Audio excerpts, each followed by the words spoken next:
Island of Madness. Chapter 1. The Raging Storm.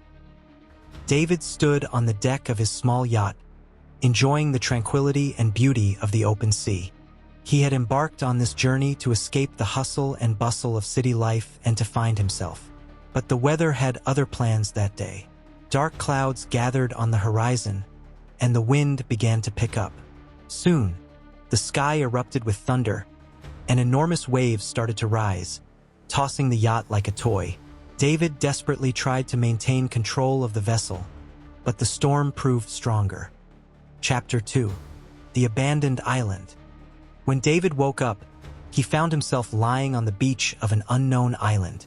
The waves gently rocked his broken yacht, which had been washed ashore. Exhausted but alive, David got to his feet and looked around. The island appeared deserted. A dense tropical forest stretched to the horizon, with no signs of human presence. David knew he needed to find shelter and water. He ventured into the island, hoping to find help. Chapter 3. Traces of Civilization. Wandering through the forest, David stumbled upon an old path, barely discernible among the thick vegetation. He decided to follow it and soon noticed an old mine. Opting to continue along the path, David hoped it would lead him to people. After some time, he emerged into a small clearing where he saw dilapidated huts and remnants of campfires. It seemed that people had once lived here, but the place was now abandoned. David began searching the huts, hoping to find something useful.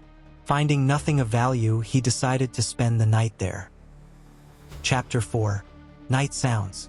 Night fell, and David settled down to sleep in one of the huts. He lit a fire to ward off wild animals and lay on an old, rotting bed.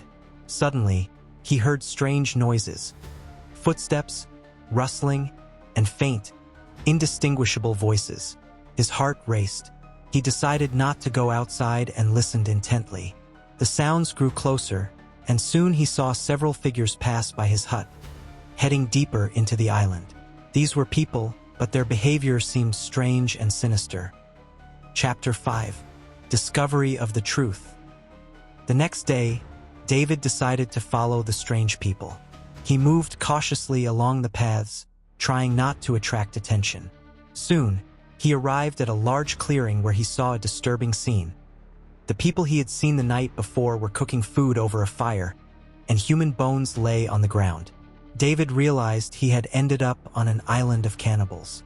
The cannibals were modern people like him, speaking his language.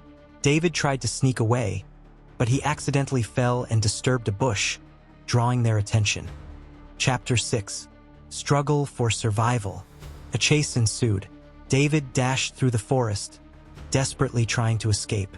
Branches whipped his face, and his breath came in gasps. Remembering the old mine he had seen earlier, he ran in that direction and dove inside. The cannibals ran past, not noticing his hiding place. David decided not to risk going outside and began to explore the mine. Chapter 7. Dark Secrets of the Mine. Inside the mine, David came across old radio equipment and a legless miner who had been living and hiding there for a long time. The miner looked emaciated, but there was a spark of sanity in his eyes. David decided to use the old radio transmitter to call for help. He tinkered with the equipment for a long time until he finally heard a long-awaited response. Luckily, a fisherman in the area heard his signal and promised to help. When David inquired about what had happened, the miner told his story.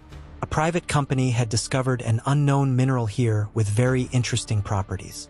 The mineral could affect the human brain, influencing behavior. The company set up headquarters, opened the mine, and began extracting the mineral. But within weeks, the miners started going insane and attacking others. Soon, the entire island went mad, with people turning savage, eating those whose minds hadn't succumbed to the mineral's influence. They killed everyone, but I managed to hide. David asked about the miner's leg, to which the miner replied that he had cut it off and eaten it when the hunger became unbearable. Chapter 8. The Escape Plan. Searching the mine, David found several sticks of dynamite. He thought he could use them as a distraction when the time came to run to the fisherman's boat. Feeling exhausted, David sat down across from the miner, who looked at him and said, "I'm so glad to see a sane person. We'll get out of here soon," David replied. The miner smiled, and David fell asleep. Chapter 9. Betrayal. When David opened his eyes, he found himself tied up, with a tight rope around his left leg above the knee. He saw the miner sitting across from him, sharpening a rusty knife on a stone. David tried to shout but found his mouth gagged with an old rag. The miner, looking at his left leg, said, "The rope serves as a tourniquet. We don't want you to die from blood loss. If I cauterize the wound well, I can keep you alive for another month or two. It'll hurt when I cut through the skin and muscles, but when I reach the nerves, the pain will be unbearable. And when I get to the bone, if you're lucky, you'll pass out from the shock." The miner threw a metal plate into the fire, which had already heated to a glowing red. While the miner talked, David desperately rubbed the rope binding his hands against a stone. The miner finally finished sharpening the knife and began to crawl towards David. But David managed to cut the rope and struck the miner on the head with a stone. The miner fell, dead. Chapter 10. The Ruse. The radio crackled, and the fisherman's voice announced he was near the island. David, having untied all the ropes and grabbed 2 sticks of dynamite, ran out of the mine to the beach. He scanned the coastline but saw no boat. A crowd appeared behind him. One of them held a radio. Looking at David, the person with the radio said, "I've arrived. Come out." David recognized the fisherman's voice and realized it was a ruse. The person with the radio continued, "You must have hidden with the legless madman, right? We call him the Spider. He's the most disgusting of us. We kill our victims immediately, but if you ended up in his cave, it'll be hell. He'll eat you piece by piece, cauterizing the wounds to keep you alive. He was a civilian doctor here and knows his trade well. He lost his leg long before we arrived on this island." Chapter 11. Desperate struggle. The crowd began moving towards him. David pulled a dynamite stick with a short fuse from his pocket and lit it. He threw the dynamite into the crowd, which exploded, tearing several people apart. He lit another stick and threw it at the remaining crowd, who were recovering from the blast. The entire crowd was either killed or injured. David approached them, picked up a machete from a severed hand, and finished off the injured with a blow to the head. When everyone was dead, David sat on the sand, looking at the horizon. Picking up a piece of someone's flesh from the ground, he slowly put it in his mouth, chewed, and smiled. The end. Don't forget to like, comment, and subscribe.